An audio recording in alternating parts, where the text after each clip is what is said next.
Rise of nationalism in Europe continues. 1830s were the years of economic hardship. So what were the economic problems faced by people in Europe? There was increase in population, more job seekers than employment. That means employment opportunities were very less. People migrated from villages to cities and towns. Small producers faced competition from imported machine-made goods, so they were not able to sell the product in the market. There was an increase in food prices. Bad harvest added a misery to these people. So naturally the economy was affected. So there was a stagnation in everything. So these are all economic issues faced by the countries in 1830s. 1848, it's a year of revolution. Why it is called year of revolution?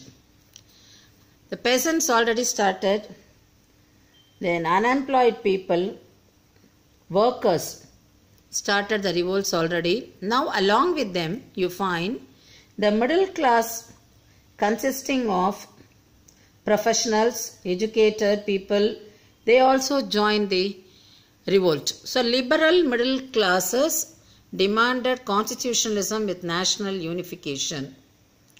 So they raised this demand.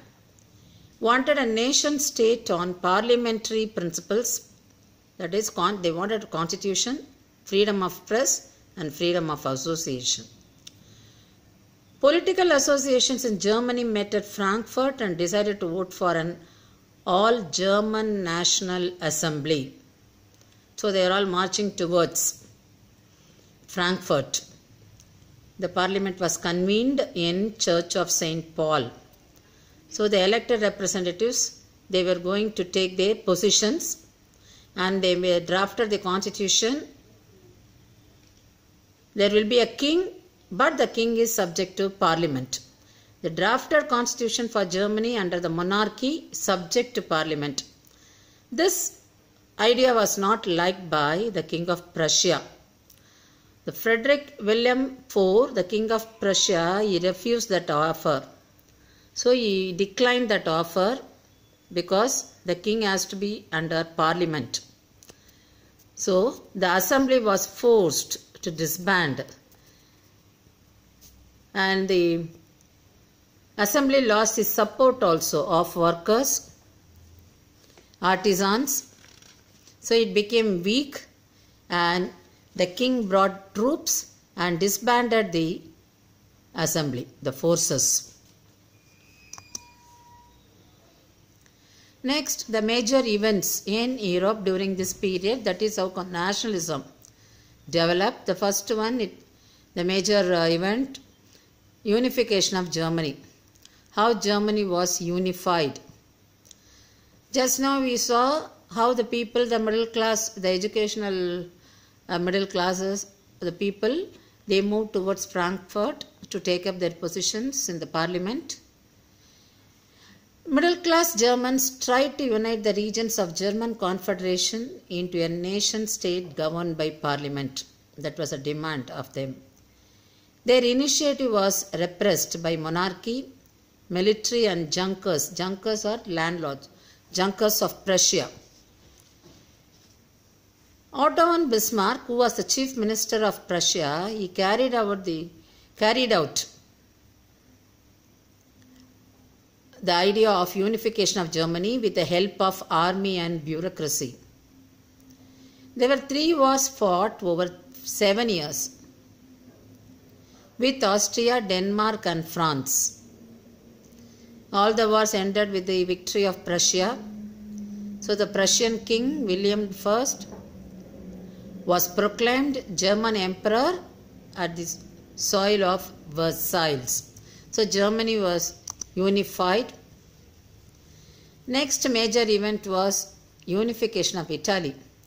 Italy was divided into 7 states.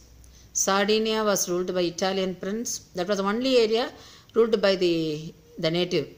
North was under Habsburg, name of the dynasty. Center by Pope, south was by Bourbon kings of Spain. Mazzini was a revolutionary who formed a young Italy that was a secret society. He believed that God had intended nations to be the natural units of mankind, that is, the native person only to rule. Italy, he was against the foreign power. Italy had to be forged into a single unified republic. Next person, Cavour, was neither a revolutionary nor a democrat. Through a tactful diplomatic alliance with France, he succeeded in defeating Austrian forces. So, through diplomacy, he won. Next, Garibaldi. He marched towards southern Italy and the kingdom of Two Sicilies, and he gained the support of peasants and fought with the Spanish rulers who occupied the southern part of Italy and drove them out. So now Italy is clear from all foreign powers. So Victor Emmanuel II was made the king of United Italy. The next event, formation of Britain. English, Welsh, Scot or Irish inhabited British Isles. These were the people who inhabited the British Isles, the islands. English influenced other nations of isles through its wealth and power. The Act of Union 1707 between England and Scotland resulted in the formation of United Kingdom of Great Britain. So that act, that was very important act. So only that brought Scotland into United Kingdom of Great Britain. Scotland was a different kingdom, but now Scotland was taken away by force by English, because English was a mighty power at that time. British Parliament, dominated by English, suppressed Scotland's culture. Scottish were forbidden to use Scottish language and their traditional dress. The Catholics of Scottish Islands suffered repression.